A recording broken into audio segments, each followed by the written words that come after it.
Happy Valentine's Day! Happy Hearts Day! February 14, 2020. Biyernes kadlaw, kumusta? Ang aton sining nga mga suki nga mga tagpalamati kag viewers sa palatuntunan Rondahanay Live. Pasalamatan ta nga daan ang aton sining mga tagpalamati, nagapamati sa radyo 1404 kHz sa Lulubagan sa inyo AM band. Kumusta kamo? Mga viewers naton all over the world and beyond, pinagi sa aton Facebook Live, live streaming, YouTube. Kag sa aton sini mga kauturan nagapamati sa luwas sang pungsod Pilipinas. How are you? Happy Valentine's Day. Ay, gutok na naman ni karon ang biglang liko. Sangkahanay Live! Kalawag tang karon mo. Amo giniya nga adlaw balay nga. Ay, sus, kadamo sa ibang nga adlaw pero kon Valentine's Day ay ara man to. Damo nagakala disgrasya. Ilabi na gid mga hubin nga mga kabataan kabay pa. Bong adlaw sa aton program Rondahanay Live. Direkta kita sa aton sini main event. Kung sa mga palagwapa, main event mga kauturan. Pero antes sina, pasalamatan tang Minute Burger. Ay, ti ano nang kumusta ang Minute Burger? Namit. Ay, mayara baconaise, bacon and cheese. Mayara sila baconaise. Mayara gidyan Minute Burger. Kag black pepper. Ang panyaga, pamahaw, subong sang mga staff sang RPN Radyo Ronda. Salamat gid ha. Toto Buknoy, ba Valentine's Mr. F. Bong akon nga palangga kagwapa nga partnero, patanaw gido Jesusa Villanueva.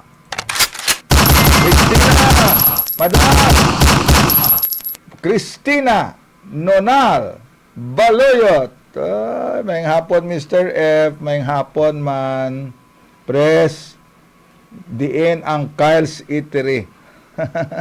Diin ang Kyle's Eatery. Dali lang nga sabtong ni kay importante basi ka biyahe bala sa Olympia Village. Olympia Village Alihis. Okay?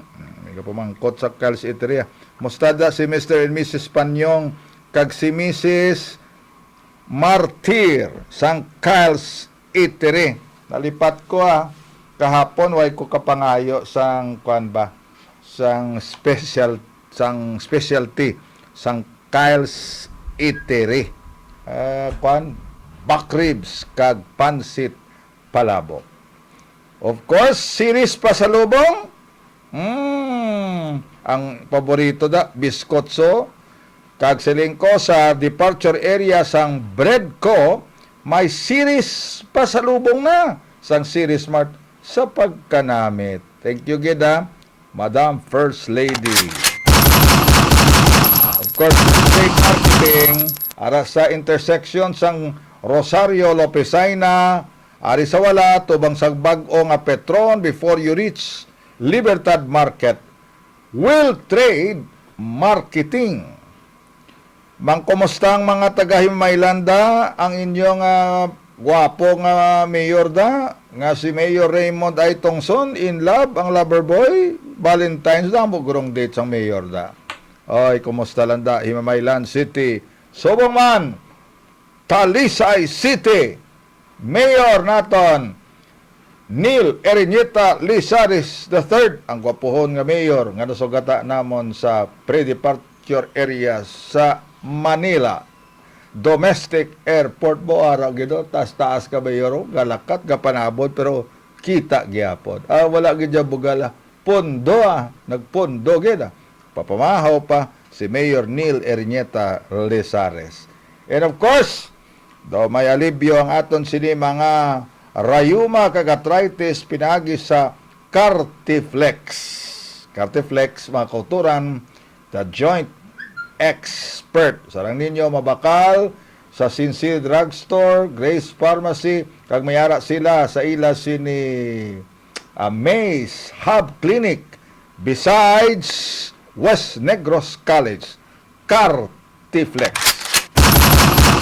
Ready na kita, Paula, watching you from Bacolod City. Fire. Good on, Mr. F. Mga kauturan, sang Pizza 11, sang February, sang Martes ngadlaw, ang Yanson 4 nagpatigayon sang ila sini annual shareholders or stockholders meeting, ASM, sa Cagayan de Oro City. Arai mo nga. So, antisina nagpatawag sang press conference. Nagatubang ang Yanson 4 sang isa ka exclusive nga press conference. Happy Valentine's, Miss Francine Sol Sarino. Happy Valentine's, Madam. Nagpatawag sang press conference dito sa Cagayan de Oro City. Kag without much ado, exclusive sa program Rondahanay Live, pamatian nyo ni. Kay diri, nagatubang ang Yanson 4. Si Sir RSY, Roy Yanson. Si First Lady Emily. Si Madam Princess President Selena Yanson. Kag si Prince Charming Ricardo Yanson Jr. or Ricky Bibi. Upod sa ila sini mga hangkilan nga mga abogado. Attorney Sigfred Fortun. Kag Attorney Madam Sheila Season. Sa Cagayan de Oro City, mga kauturan, here it is. Sa program Rondahanay Live. Rondahanay Live! Ang ilang mga sabat. Katahom, upod gali si Attorney Raul Bituon, ang spokesperson sang Yanson 4. Play!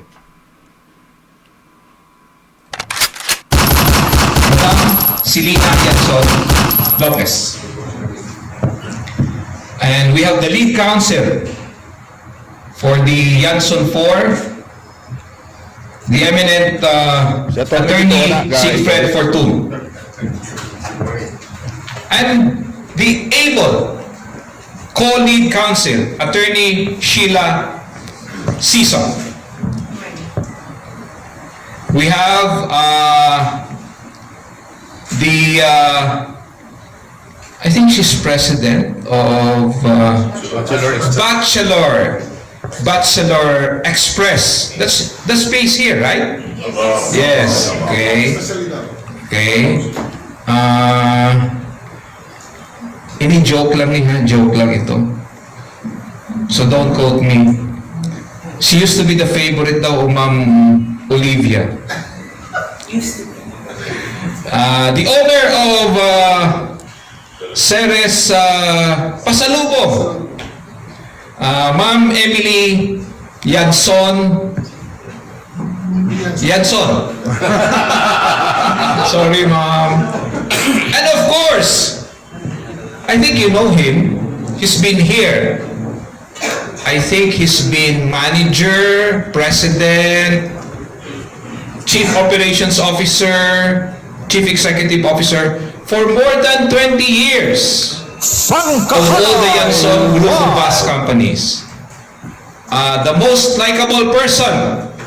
So, kung may nabatian ka mo nga ang majority kuno sang empleyado sang Ceres, including the bus companies under it, or with the other group, hindi ka muna magpati.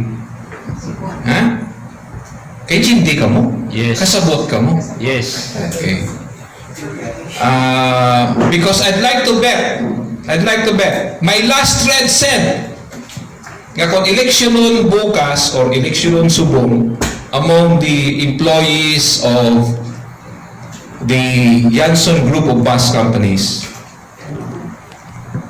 Mr. Roy V. Yanson will win hands down. Okay? I know you have a lot of questions, but before we start, I just want to give 2 points. First is that, as you all know, there are pending cases in court. No? Daghan ni siya. Daghan. And much as we would like to provide you with all the information that you need, we are constrained by the rule on sub judice. Media people, kahibalo naman kamo sang meaning sang sub judice, no? We cannot discuss openly the merits of cases which are pending in court. Press con. Okay? Why And second is that this is part of our effort to reach out, no?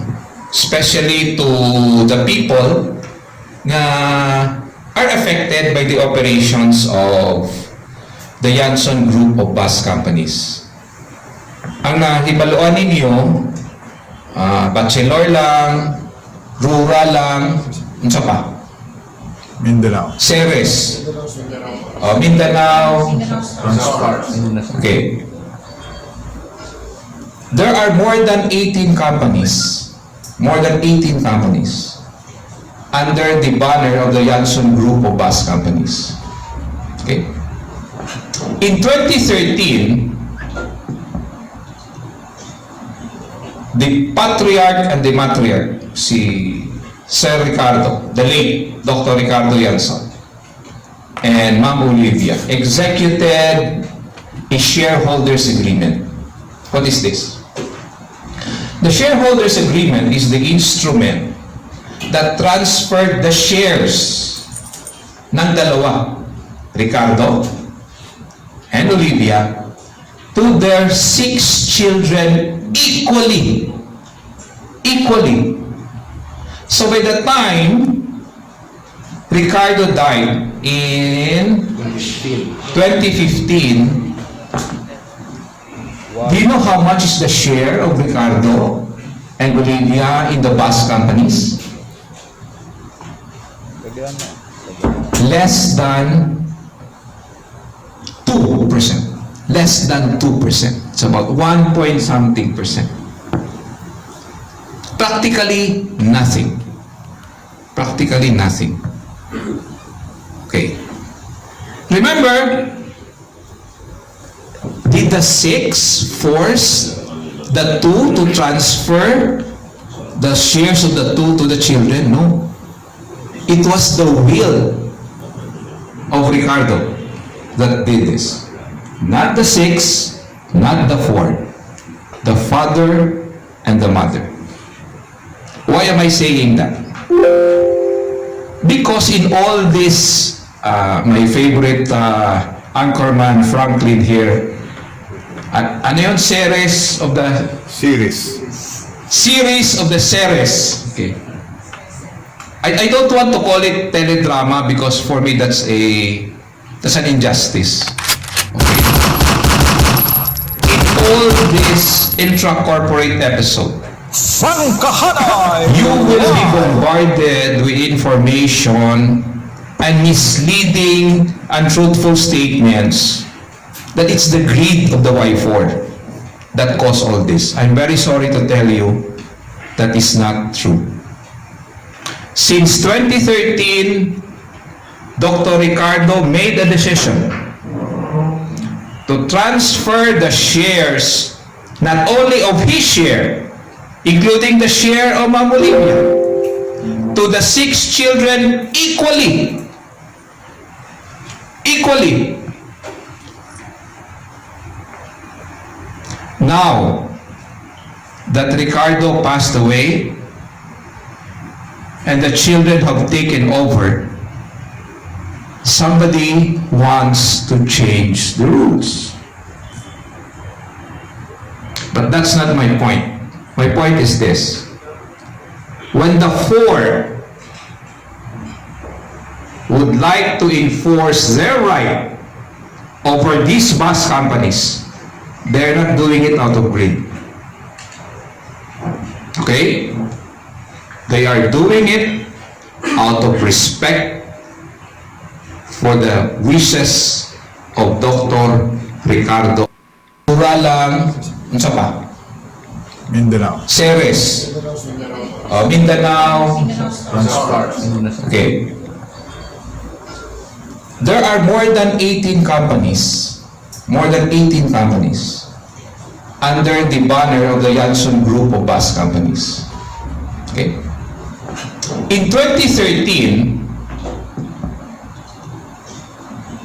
the patriarch and the matriarch, si Sir Ricardo, the late Dr. Ricardo Yanson, and Ma'am Olivia, executed a shareholders agreement.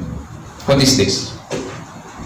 The shareholders agreement is the instrument that transferred the shares ng dalawa, Ricardo and Olivia, to their 6 children equally. So by the time Ricardo died in 2015,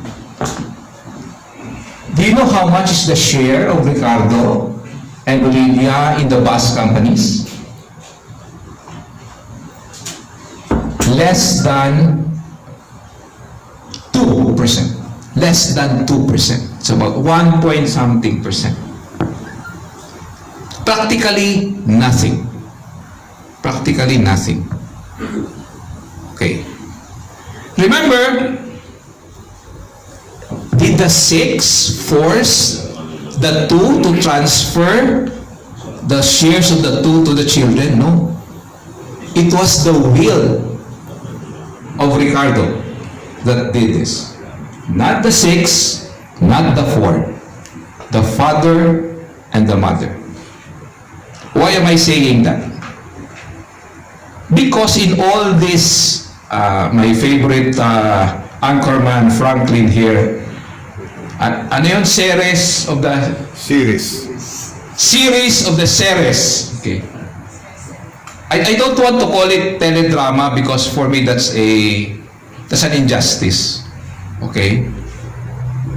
In all this intra-corporate episode, you will be bombarded with information and misleading, untruthful statements that it's the greed of the Y4 that caused all this. I'm very sorry to tell you that is not true. Since 2013, Dr. Ricardo made a decision to transfer the shares, not only of his share, including the share of Ma'am Olivia, to the 6 children equally.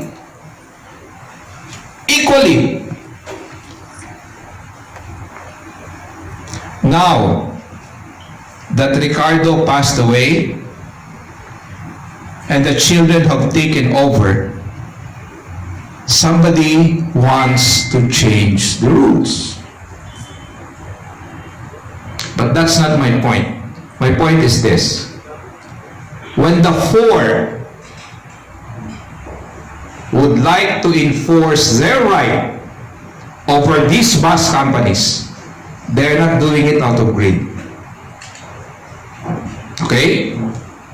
They are doing it out of respect for the wishes of Dr. Ricardo Yanson. Okay? Having said that, I don't want to prolong your agony. Shall we now... You have an opening statement, sir? I will now turn over the mic to the eminent Attorney Siegfried Fortun. Rondahanay live. Thank you, Raul. Good morning again to all of you. Allow me to probably give you the provenance of that shareholders agreement para maintindihan ninyo, no? The dad of the 4 siblings, actually the 6 of them, the dad of all the Yanson siblings was prescient. He was forward-looking. Actually, he was ahead of his time. Why do I know this? Because I had taken a look at all the papers, and it would seem to me that as early as 2008, he knew that there would be a problem once he passes on. And so in 2008, he actually employed or contracted the services of the Ateneo Business Management Center in order to organize a family constitution for all of them. The family constitution was not like the Philippine constitution. It was something that actually directed the children and the wife, Mrs. Olivia Yanson, for a strategic and gradual transfer and a roadmap of how the assets will be transferred should he depart. And when that occurred, it took them 2 years to sign it. Why was that? Because there were a lot of discussion, consultation, there were matters that needed to be addressed by Mrs. Yanson Olivia, and the children were simply subservient and complied with what their father would like them to do. So in 2010, or 2 years after the original convocation of a seminar and consultation, a family constitution, also known as the Yanson Family Constitution, was crafted. It was signed on December 10, 2010. Now, this particular constitution is very peculiar because one of the things that was directed was that all assets of the parents will evolve, will go down to the children on equal shares, as Attorney Raul had said. But I think one important characteristic of this constitution is that the fathers saw that there would indeed be a situation where they might, one of them could, or a few of them could, actually start trouble amongst themselves. So there was a very specific provision. In fact, it's part of the mission and vision of this family constitution, that there will be absolutely no lawsuits filed. Absolutely nothing will be filed in court, even as a last resort. And this you can quote me on it because it's there. Even as a last resort. So in 2010, they had that, but he again was very forward-looking. He knew that the Constitution could be honored in the breach rather than in its observance. So sabi niya, para hindi magulo, kasi everybody signed the family constitution, including the third generation, the children of the people in front of you now. He went one step further to make it legal, because the family constitution, as you may know, is simply acquiesced to. Sumasang-ayon lang kayo. You simply say, yes, we agree to that, and all of those things. And that was only good if the patriarch was still there, the glue that holds the entire group together. True enough, he implemented it and made certain that it now becomes legal. So he hired, note, consultants from Manila, not from Bacolod, not from Cagayan de Oro, and people who knew estate planning very well, tax consultants as well as experts who studied overseas in order to arrange and fix all the assets of this huge corporation and the members who would constitute the successors to the literal throne. It took them 3 years to do that, with a lot of meetings held in El Fisher, meetings held in Meralco Training Center in Antipolo City, and in so many other venues where they even had little pamphlets and little books that actually summarized what it was that was being discussed in all of those meetings. And they came up now with what Raul mentioned as a shareholders agreement. Mind you, folks, the shareholders agreement is not a thin document. It consists of 19 pages, and this was signed on each and every page. But that's not the important thing even about this. The shareholders agreement actually covered all the major companies, including Valyacar, Bachelor, Mindanao Star, everything. Even the one in Batangas was covered by that. So the shareholders agreement was signed by the Y2, those people who are going against them now, and all of them as well. Was the shareholders agreement notarized? No, it was not, because it was a private agreement amongst them. If you're a lawyer, you will know a notarization is not indispensable to make a contract or an agreement valid. It simply adds an imprimatur, parang pinindisyonan, so that it is easy for you to present in court. But as you may know, even a handshake is a contract. Even a verbal agreement, when you say, yes, I'm willing to pay you 10 pesos, is an agreement. In this particular instance, all of them sign on each and every page, including Mrs. Olivia Yanson, saying, if any of the shareholder passes on, all of those rights of that deceased shareholder will devolve to the six. And it was very specific in one section that the wife of the deceased person will not get anything. And who is that? In the case of Ricardo Yanson Sr., it was Mrs. Olivia Yanson. So in compliance with that shareholders agreement, which was signed during the birthday of Roy Yanson on October 10, 2013, they immediately executed an extrajudicial settlement of the estate of their dad when he died on October of 2015. You see how forward-looking the gentleman was, no? 2013, 2010, he completed everything which would have brought down the assets and the management of the corporations from them, the oldies, to the younger generation, including the third gen. Now, how did that occur? How did the extrajudicial settlement happen? Because all of them knew and agreed that when the dad dies, Mrs. Olivia Yanson would get nothing. What would she get in return? And this is what she does not disclose.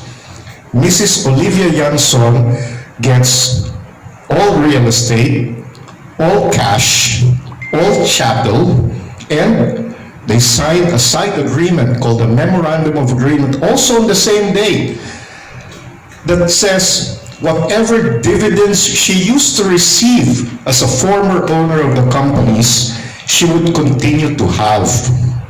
In other words, walang nag-change, except for the fact that she is no longer a signatory, she is no longer an officer, and she cannot interfere in management of the companies. They agreed to it voluntarily with their eyes wide open, and note, before a notary public in Pasig, not even from Bacolod. This was the shareholders agreement, and again in the extrajudicial settlement of the estate of Ricardo, which was signed on December 11, 2015, and subsequently again they amended it on December 21 of 2017. 2 years after the first EJS was signed, pinirmahan uli nila another one in order to equalize the shares. So you go back to the fundamental question. Are there people in front of you actually what the Y2 claims or claim they are? Namely, is this about greed, or is this about what was just rightfully given to them as far back as 2013? Is this actually in pursuance of the 2010 agreement, the Constitution? I think we know what the Constitution is and how important it is. Now, is this now sub judice, as Raul again sought to clarify earlier? Well, right now it's no longer sub judice because it's already published in newspapers in Bacolod that one of their siblings, her name is Jeanette Dumangkas, confirmed not only the existence of those documents, Constitution, shareholders, extrajudicial settlement of estate, and amended extrajudicial settlement of estate when she testified before the Bacolod Court, RTC 45. So is it sub judice? It's there. It's a judicial admission. She actually confirmed the fact that all of these matters do exist. Now, of course, the basic question which you probably need to understand is, does not now entitle them to take over the company. Of course, I think you know that even if she admitted all of those things, they will not relinquish possession. They will not relinquish management. They will not relinquish anything relating to divulging revenues of the company, which, as you may know, all are in cash on a daily basis, 24/7 and 365 days in a year. So you could just imagine the difficulty, the annoyance, the grief that the four people here in front of you are feeling of being yanked out of both management and possession and deprived of their rightful share in the company when it was agreed upon as early as 2013 that they're entitled to a sixth of everything, regardless of who they are, regardless of who they married, and regardless of their own provenance or their relationship with Olivia, the matriarch of the family. So I think with that preface, please understand that all of these now are now public record because they presented it, or we presented it before the Bacolod Court, Branch 45, and it's there for you to examine. If it is a matter that she had admitted under oath when she testified, then it probably could support some truth about what actually is their situation and what it is that their position and its propriety are. So I guess with that preface, I think the table is now open for you to ask questions about.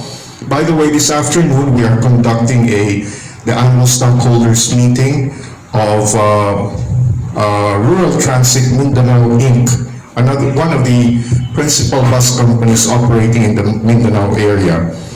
And although it's a stockholders meeting, which is supposed to be a private concern because this is not a publicly listed company, if you probably have an occasion for you to find out what the results are, we probably will provide you with material in respect of who got elected to what at this afternoon's meeting. Thank you. Rondahanay Live! Veteran Attorney Sigfred Fortun, lead counsel sa Y4 na nag-explikar that yon sining Good morning.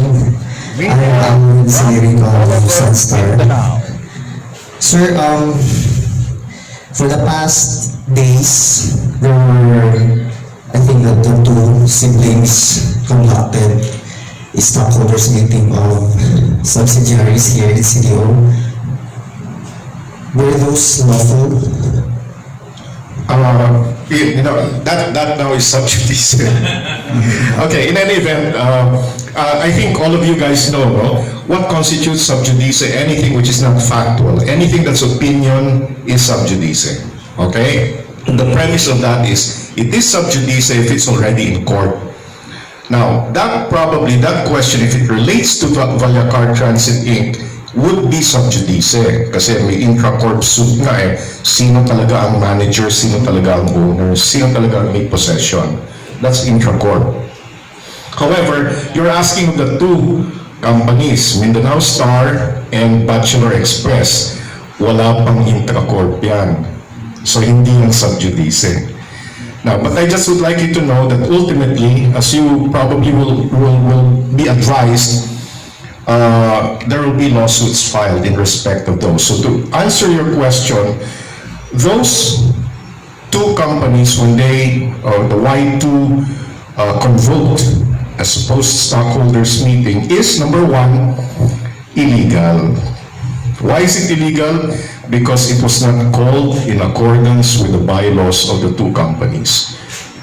Number two, the shares that were voted were transferred to them, to the Y2, without consulting or without the option to first purchase stock certificates which were supposed to be unissued. In other words, they just got for themselves what was kept in the refrigerator or what was kept in the safe.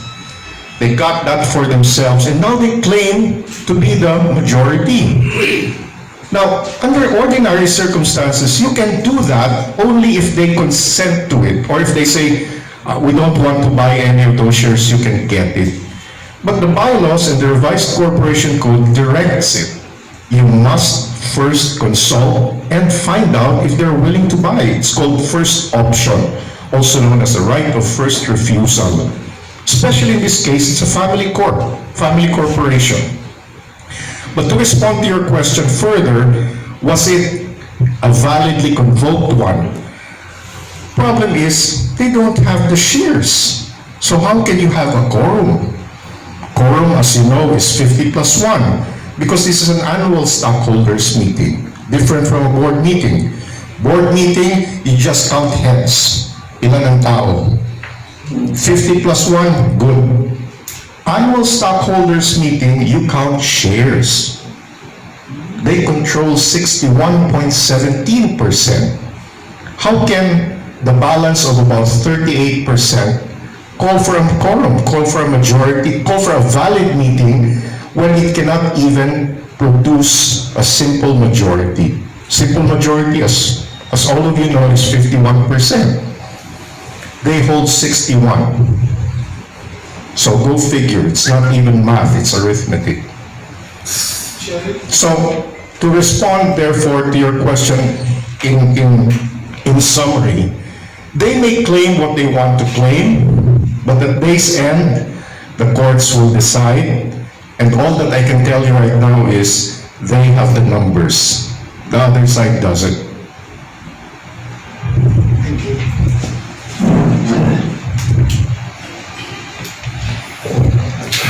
Good morning, Cheryl from Rondahanay Sa Udto. Live.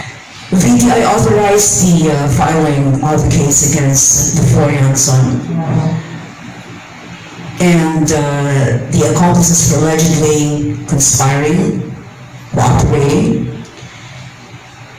confederating with each other, and indispensably assisting and abetting in the commission, perpetration, and further express facet conformity and approve of the crimes, which is stated in the Republic 2016 or Republic Act 10883, Article 286, the Revised Penal Code, and other applicable crimes. Now, sir, where do we stand on this? And I understand some of these cases were dismissed. And what are we trying to convey and give a message to them? Most of those, ma'am, are pending before the DOJ. Actually, they filed a slew of cases, I think about 11 in all, now it's rising to about 14. And we're repelling those, and some are still before the DOJ. Again, DOJ is not sub judice because it's not a court. However, all of those during the stockholders meeting of Valyacar on December 7, which was simultaneous with the wrong board meeting that they convoked, had already disauthorized those suits. Now, whether the DOJ will believe or consider those is another question. I think at day's end, it goes back again to the intra-corporate suit in Bacolod, pending before Branch 53, which is a commercial court. And the decision of that court, as you may know, whoever wins will still go to the Court of Appeal Cebu and subsequently to the Supreme Court. Bottom line, therefore, is we are repelling those. Most of those were done in a hurry and therefore doesn't even have any shred of evidence to support it. But more importantly, most of them are contrived. Okay. They got people to make statements, etc. So we are repelling it. Okay. With all due respect to the Yanson family, we would just like to really ask for your sentiment and how do you feel about this, that your mother has actually dragged the name of the Yanson to the ground with a beard. Any of the Yanson can express their sentiment, their feelings about this Presenting the matter. wife for Prescon from Cagayan de Oro City. I am Selena. I am the fifth child. I think the four of us cannot believe that this is happening to our family Yan so now. because it's just like 3 years after our father's death and this is happening to us. For sure, you would question us why our mom is filing cases against us. You know, in a family, there is always this, how would I say this, favoritism. So, my mom would see the white two as her favorites. And she would do anything for them. And it's already, my father, before he died, we have already settled everything. The succession planning is already in place. And then after his death, this popped up. Every day we would face cases left and right, especially in Bacolod. And I think the wife will be enduring all of this until whenever this ends. And I think that's it. Okay. Last question, Attorney, what are the drastic changes in the operation now? Because we're not in possession. You know, the funny thing is that they and their lawyers consider possession as ownership. In fact, they consider possession as proof that they're the true owners. Now, you and I know that you can be sitting in a house across the street, but that house is not yours, and everything you're doing there is illegal, you know, including cooking and eating and bringing people inside, including the employees that you do employ. So, we don't know. What is happening is that money is not being funneled through the banks, to the regular bank accounts.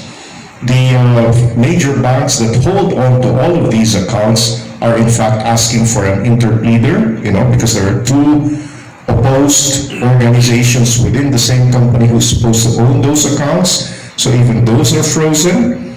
But more importantly, note the fact that this is a cash-rich organization. Every day, it's no different from a toll plaza. It's all cash. So you could just imagine what's going on inside. You know, these people cannot even enter the door of their own home. And so, to my mind, that is part of the grief that they need to accept at this point. But in response to your question, we don't know. What we know is that money is being spent left and right. And if you probably can see the newspapers, I think the other day it was 300 motorcycles were given to employees in the Mansilingan main office. So you could just see where the money is going. All right, thank you, everyone.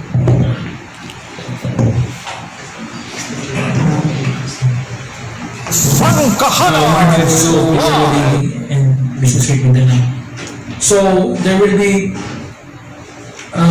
two stakeholder meetings.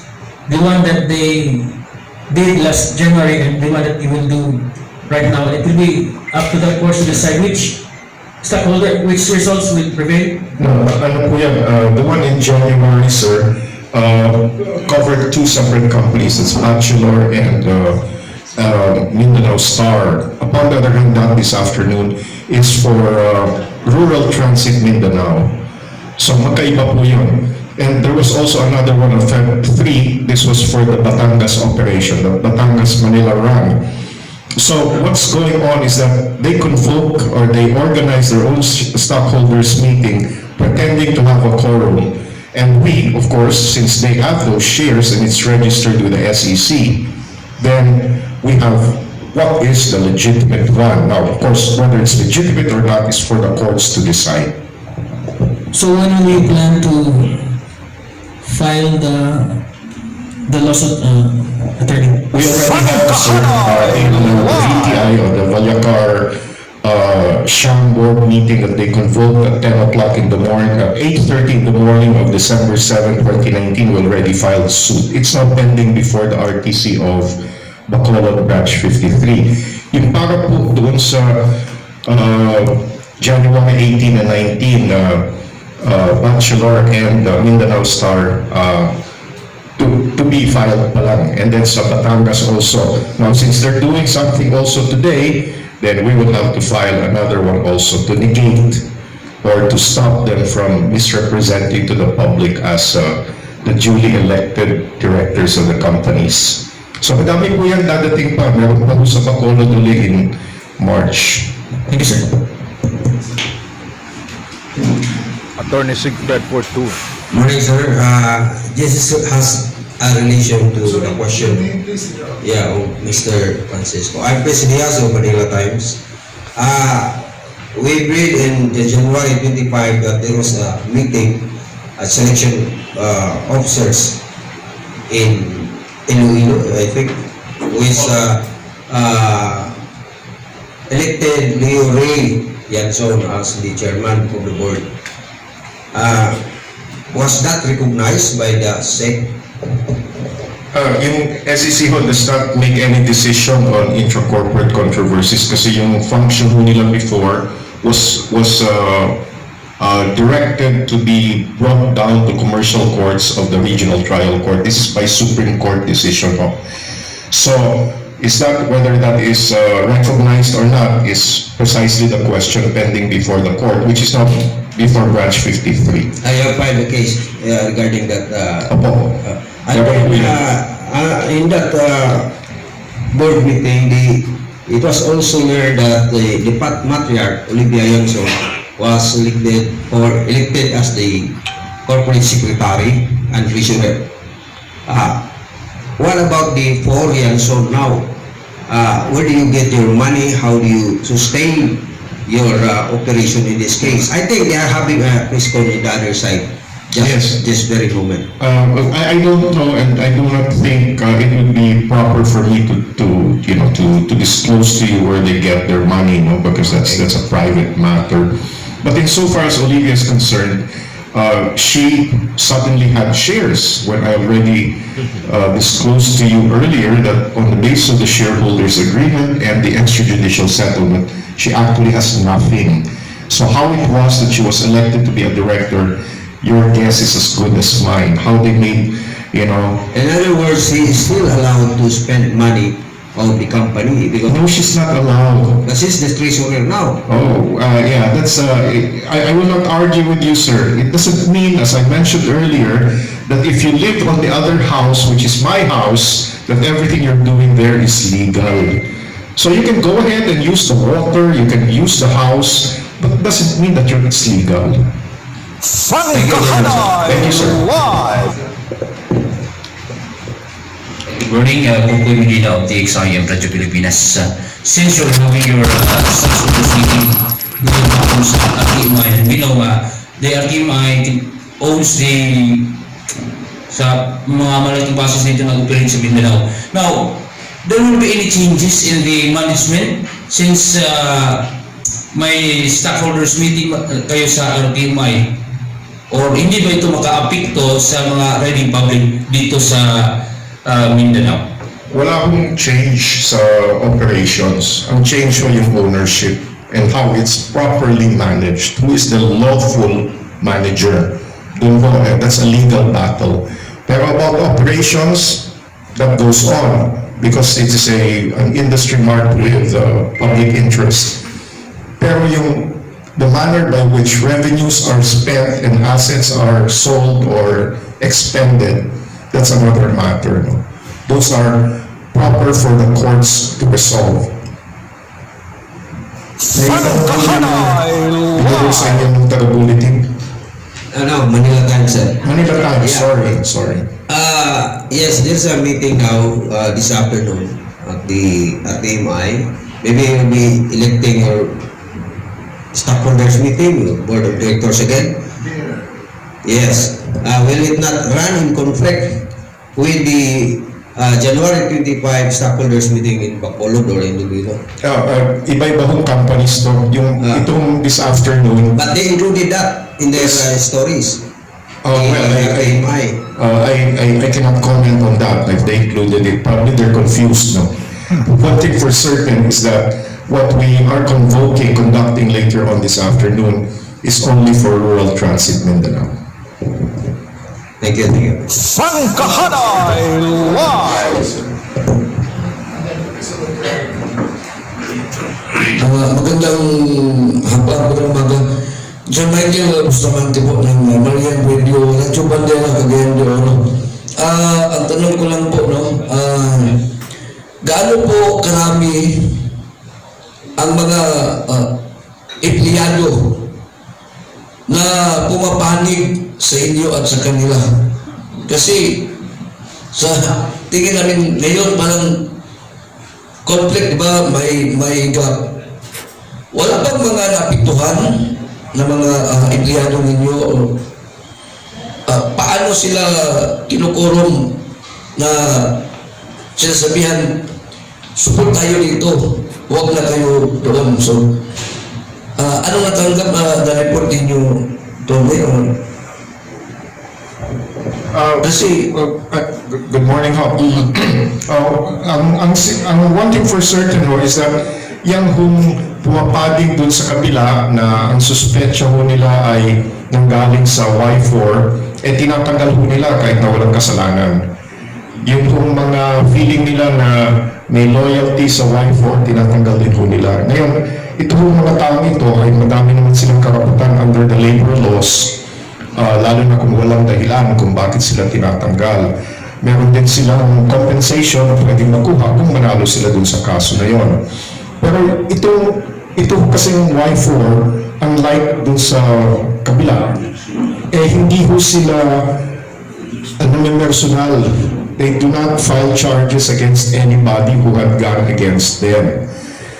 Except for those who had filed all of those malicious suits against them. No?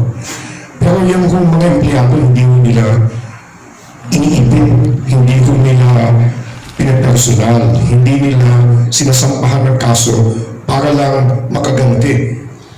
Iba ho ang kostumbre itong Y4. Sila ho ay sumusunod lang sa batas. Kaya nakikita ho ninyo, kahit ho nung iniipit na sila sa Bacolod, sumasangguni sila palagi sa husgado, tumatakbo sila sa husgado. Ang problema ho yung husgado sa Bacolod, ito, ibang kwento na naman to, no? Hindi ho umaakto.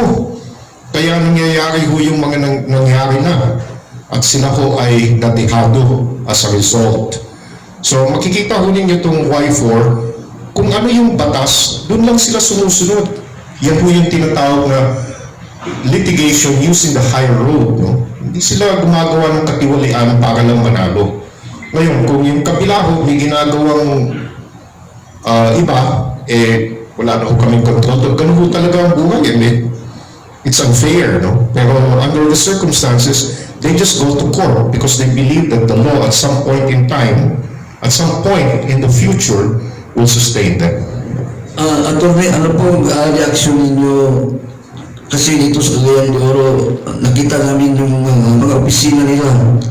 May mga nakaharang, no? Parang binabawal o natakot sila na mapasukan. Ano ang reaction ninyo dito?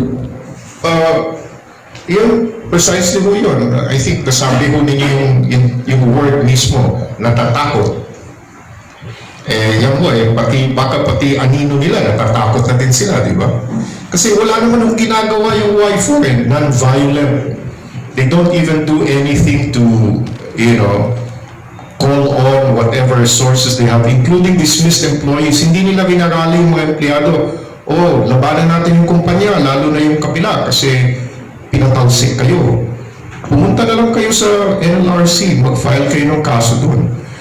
Pero ito pong mga ginagawa nila, ang katotohanan ho niyan, at yun, biblical pa nga ho yan Alam ninyo yan, I think, kung Kristiyano ho kayo. A guilty man runs away even when no one is chasing after him. But an innocent person is as courageous as a lion. Ito ho yung apat. Wala akong kinatatakutan.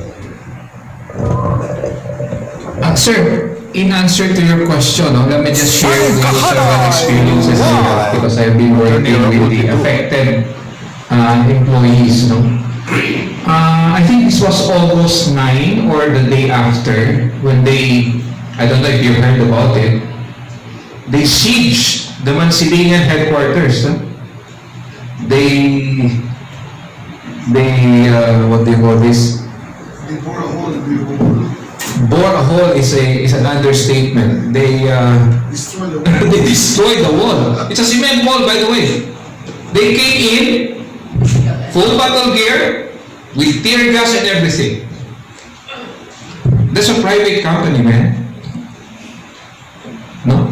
And they have about, siguro, a battalion of policemen. Okay, anyway, the day after that, we were there. Why? Because we were concerned about the employees. You know what they did? First, they won't allow the employees to come in.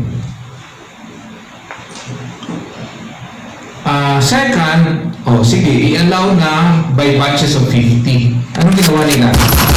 They boarded the employees.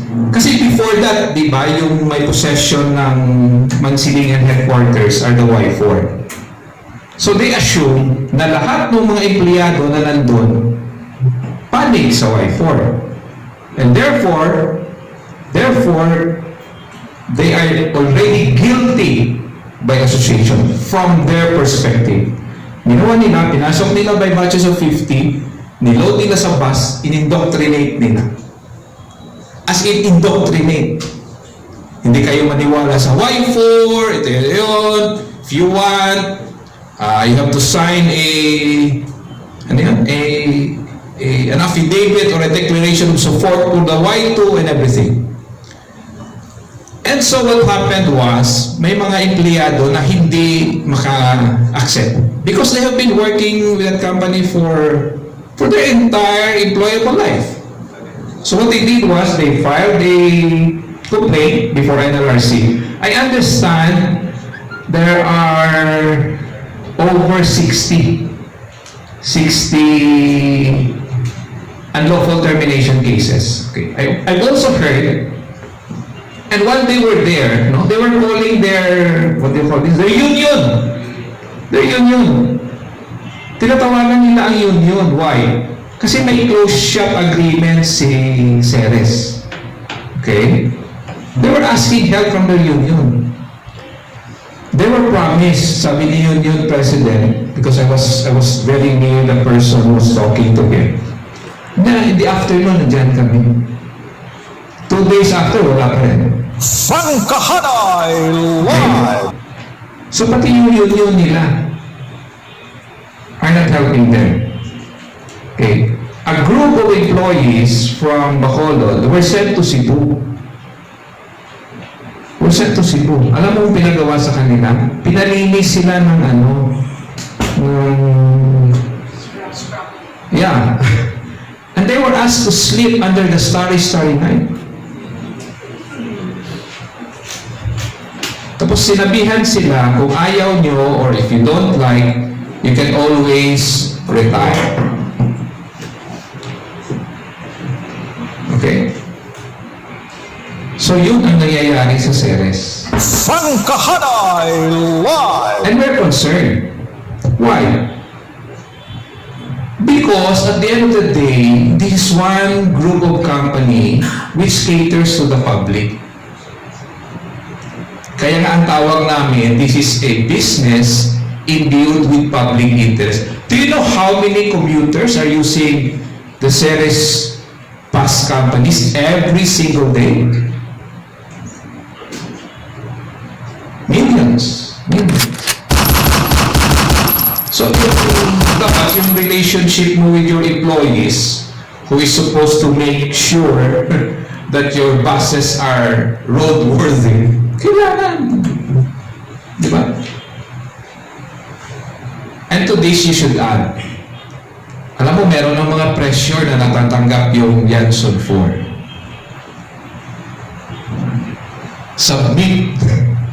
Submit. We'll buy you out. Submit. Okay? Rondahanay Live! Yes, good morning to the Y4, Arnel Cortez from Super Radio Davao. Sir, attorney, you just mentioned about the siege of Mansilingan headquarters. May I ask, which headquarters now is with the Y2 and headquarters now with the Y4? The Mansilingan headquarters is in the possession ni Y2. Because they took over it. Okay? Without a court order yan, Without a court order. Using 300 police personnel in full battle gear, including long firearms, under cover of darkness at 3 o'clock in the morning, using tear gas and breaking down the steel fence with acetylene torch. Yes, thank you for that, Attorney. Now, moving forward, with this, no, with the mobilization of the armed people, uniformed personnel, matanong ko lang, baka may nakakubling kamay with the higher in politics na parang nandito. Kasi it's a family constitution, it's a business, yes, in public interest. But to mobilize policemen, lahat na naka-uniforme, nandun, and putting a hole in the wall in the Mansilingan is quite a hindi kaya gawin ng dalawa lang. There are your own conclusions, no? We will not comment on that. One thing for certain is that they even have to get augmentation troops from Iloilo just to show to you yung where the unseen hand is. All I'm suggesting is this. Lahat ng mga tao na involved, and I'm not talking of the troops, no? Yung mga officers, we sued them after 2 days sa ombudsman. Pinapasagot na sila ng ombudsman kasi may probable cause na. So, I think abangan na lang yan, abangan kung ano mangyayari doon. Okay. Magkakaroon po kayo ng stockholders meeting this afternoon, and if ever man na may mapag-usapan or agreed upon na ipapatupad sa company, sino ba yung susundin ng mga empleyado? The Y2 or the Y4? Hindi ko pwedeng umakto yung mga empleyado kasi you do not bite the hand that feeds you, di ba? Sila yung in control. So under the circumstances, they can pass their own resolutions, but it's there, you know, it cannot actually be implemented. Now, anong importansya kung bakit pinipilit pa din nila bagamat wala silang possession or control of the company? Kung rightful owner ka, you should be consistent about your position of righteousness. And that's also will be recognized by the court later, na hindi kayo bumitiw at hindi ninyo pinakita na takot kayo. And that's the reason why whatever all of these will bring them to will ultimately be resolved by the courts. And what they're doing will be consistent with that posture about being able to assert what is rightfully theirs. Sino po yung chair ng Bachelor Express? Si Emily po. Ma'am Emily. Miss Yanson. For example, in Davao City, in Bugakmaa, the headquarters of the Bachelor Express, there's a tarpaulin there na nakabintin. LRY is still our president. How is that? Well, I think I've responded to that, no? If you really are the legitimate president, why would you have to say that, di ba? It's no different from, you know, I need not say, I'm Attorney Fortune. I could just be Mr. Fortune, di ba? But they have to say that because, in fact, it's part of their disclosure to the public for acceptance and recognition. But the question is, does the law recognize it? I mean, sino ang mas matimbang, yung batas o yung paningin ng tao? Under the circumstances, I think you know the answer. Ultimately, ang batas ang magsasabi, kahit na 1 milyon pang nakalagay ng tarpaulin doon, wala yung visa, kung sinabi na ng Supreme Court, hindi ikaw dyan, bomba ka. Okay, lastly, from the Y4, nung pumutok ang balitang ito, honestly, the impression of the public, kayo po ang nakasama. Your names or the Y have been demonized, no? Social media and even mainstream media perhaps. Your general statement or sentiments on it, kahit na siguro business, but OBY is still your mother. Kaya ang lumalabas kasi, ang simpati ng tao nandun sa ina na mangiyak-ngiyak. And kayo yung napapasama, kayo yung kontrabida lumalabas. No, it is a good venue na makausap namin kayo. Dahil, yes, it's a business imbued with public interest. Anybody can answer. Sangkahanay Live! Good morning. I'm Emily Hanson and I'm the third of the First Lady, Emily.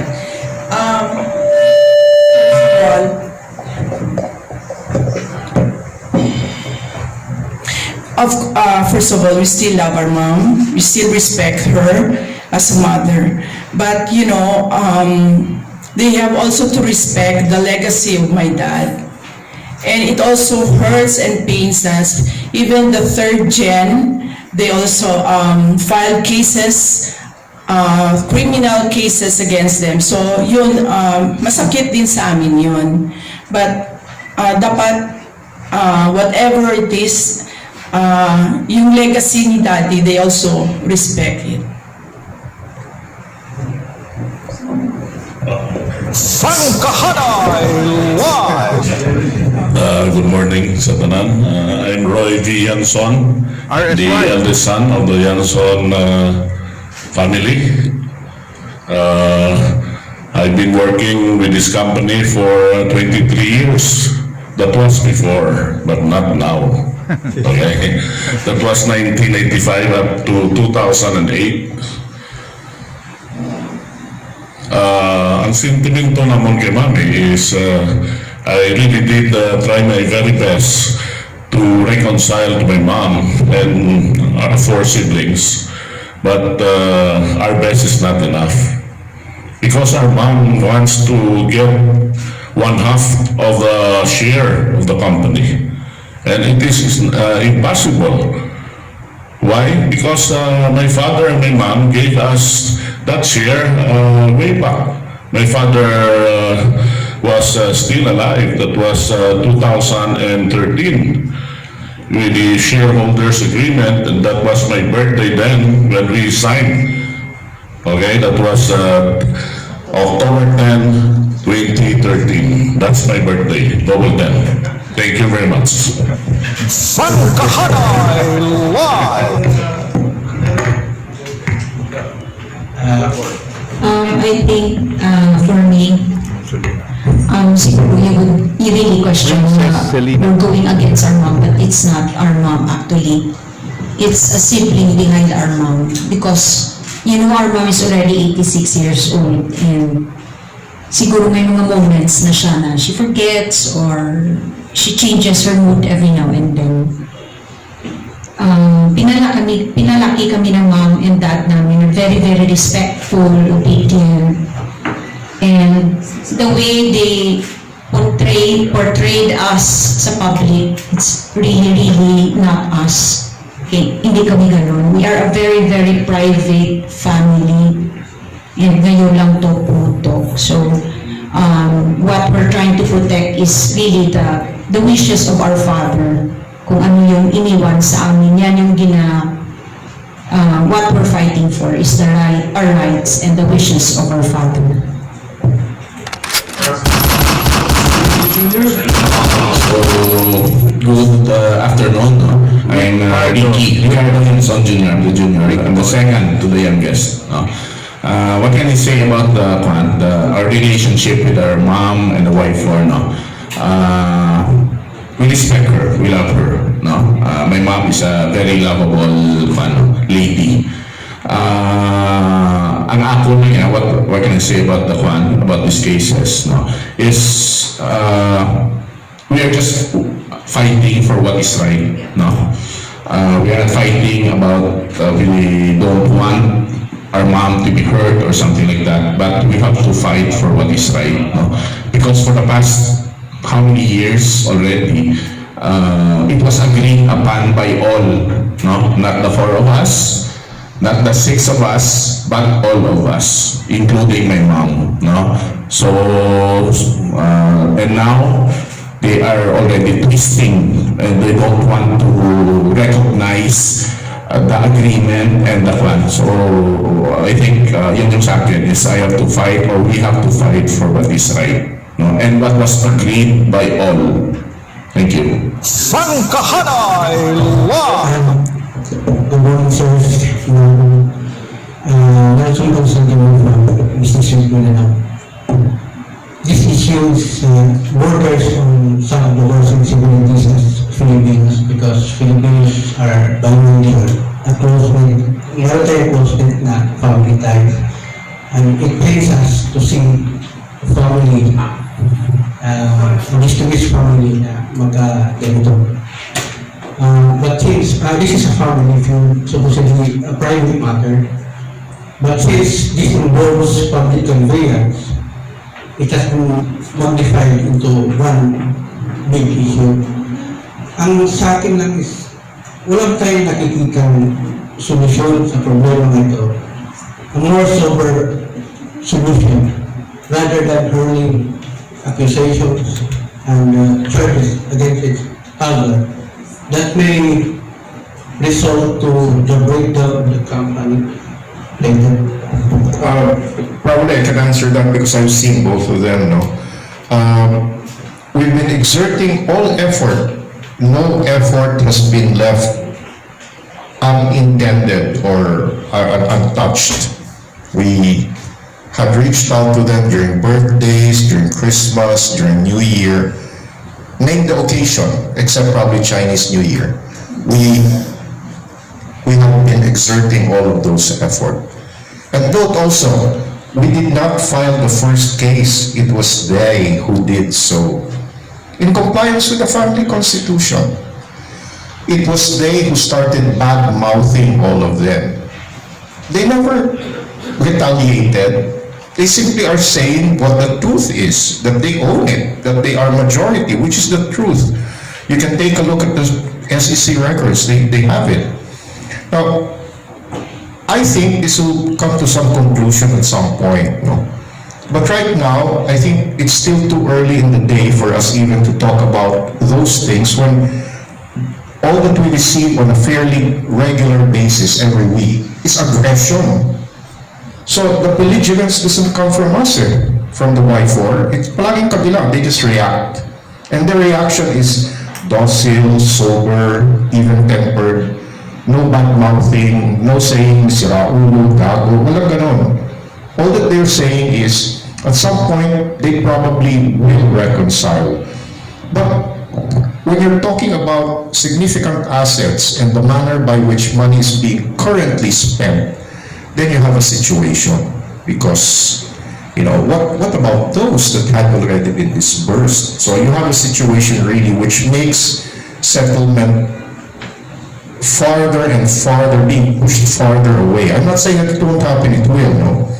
But let me discuss or at least apprise you of one important point also with Filipino families.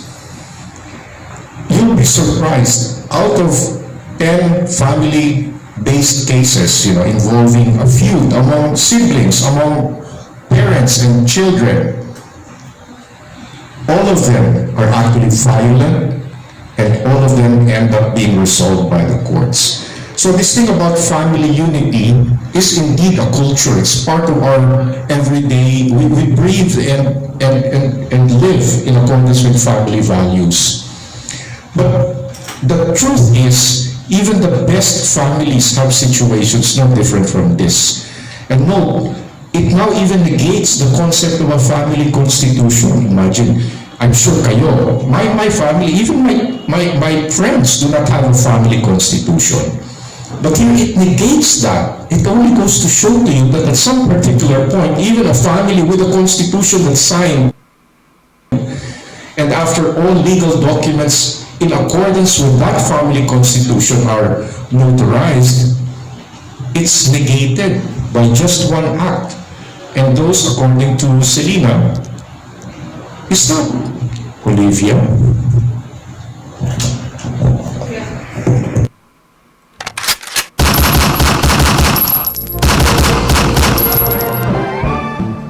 Mga kauturan, bago lang ninyo nabatian ang exclusive nga pagpresentar sang program Rondahanay Live. Rondahanay Live! Ang press con sang Y4 dito sa Cagayan de Oro City.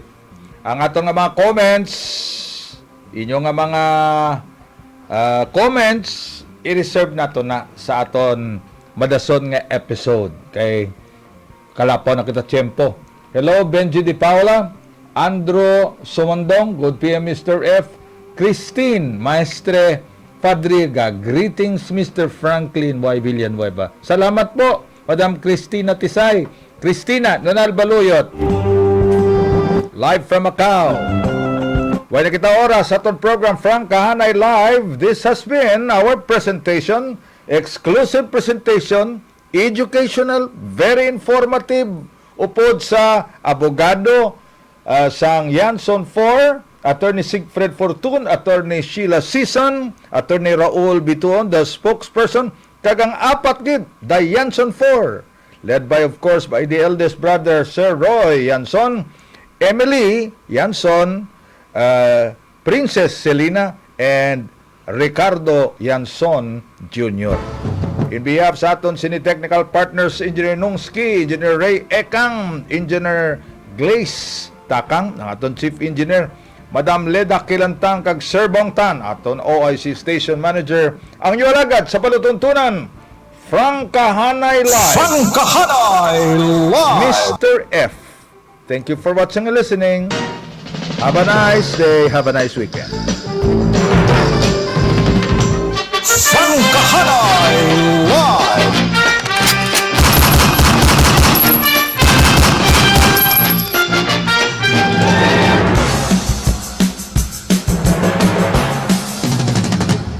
Ari na siya. Controversial, viral, the most talk about talk show in town. Multi-awarded journalist, news analyst, frank, fearless, and fair. Rondahanay Live! Rondahanay Live! With Mr. F. Franklin Y. Villanueva.